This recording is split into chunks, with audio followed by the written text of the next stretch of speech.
All right, I am Edward Pevos here at Michigan Comic Convention. Second year, by the way. It's huge this year. Yeah, that was 4 fingers, though, just so you know.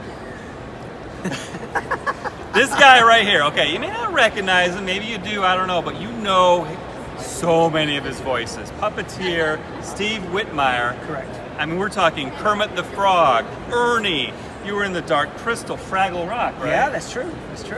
This is amazing. So a lot of people come to see you. Do they ask you, to do the voices and things of what, and what voices are like number one? What do they have to hear? Well, everybody wants to hear Kermit's voice, and I normally don't do them at Comic-Cons. It's like, it's a little disembodied and strange and, all that, and I really don't do the voices. But everybody wants to hear Kermit. A lot of people like to hear some character like Wembley Fraggle was a big character that I did, and Rizzo the Rat, those guys. And you could just channel the voices and automatically because you have so many. Yeah, it kind of just comes out. And I don't really think of myself as a voice person per se. I always came at this from the puppetry side. Yeah. And I was fascinated by how the puppets work. And the voices were a byproduct of that. And then it got to the point in my work where I always wanted to try and come up with a new and different voice for every character. So you find slight variations. And I never thought I was terribly good at it. But then I look back over it and I think, well, at least I made that effort to have mostly different voices for a different character. Became, for instance, the voice of Ernie, such an iconic character because, you worked with Jim Henson, but how did that come about? Well, the real circumstances around it are kind of terrible. It was when Jim passed away.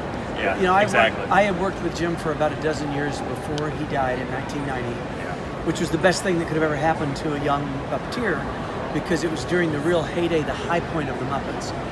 And I got to work with Jim and Frank Oz, Jerry Nelson Richard, the main core Muppet performers. And I was kind of able to come in as this 19-year-old kid and learn something from each of them. But in a funny sort of way, I felt like I related most to Jim's characters just for whatever reason, personality, or I was drawn to those characters, Kermit and Ernie. And it turned out that Jim was, at the time of his death, selling his company to the Walt Disney Company. And he felt that he might be so busy as a creative person, he might not be able to continue on as Kermit. So I guess he had mentioned to a couple people that he was thinking about, he hadn't talked to me about this, but he was thinking about maybe asking me to consider giving it a try. And so then, unfortunately, he passed away, and when we lost him, are we going to keep going? What are we going to do? And the Muppets going to continue? And so his family then asked me to step in and give it a try based on him having said that. And the real point for me was to try to keep Jim's influence and his personality and all the things he brought to those characters in those characters. And I could have never accomplished it if I hadn't known him. There would be no way to know what parts of Jim were in Kermit and then, the parts of Jim that weren't. You really needed to see Jim's face and be around Jim to know what those things were. And so what you mentioned earlier to me when we were talking, you have a new project you're working on. You want to explain that? I am. I can explain it a bit. Yeah, I'm hoping that it will happen here at the end of August of 2019. Okay. I've been working on a new character named Weldon. Weldon is an interesting little fellow. He is a guy who's going to probably troll me on my own website. Okay. He's a nasty little guy. Not that kind. But then at the same time, we sort of know Weldon has a softer side. But he would never let you know that. I'm telling on him.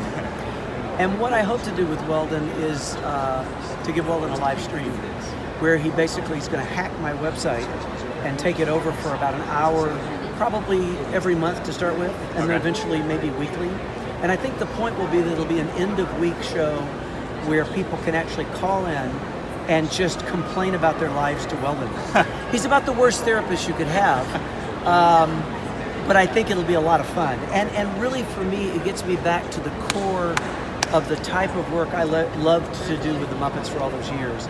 We'll do some musical numbers, but mostly it'll be me interacting with the public through this character. That's neat. Now, how can the public, how can we see this? Where can we see it?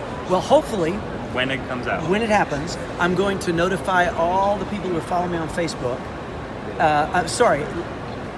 Take two. You can even use this.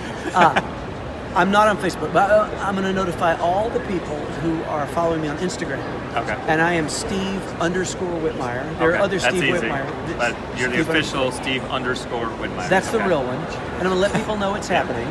And then at the same time, we're setting up a new website for me, which is very easy to remember. It's not a .com or a .org. It's stevewhitmire.website. Oh, so it's literally okay. Steve Whitmire website.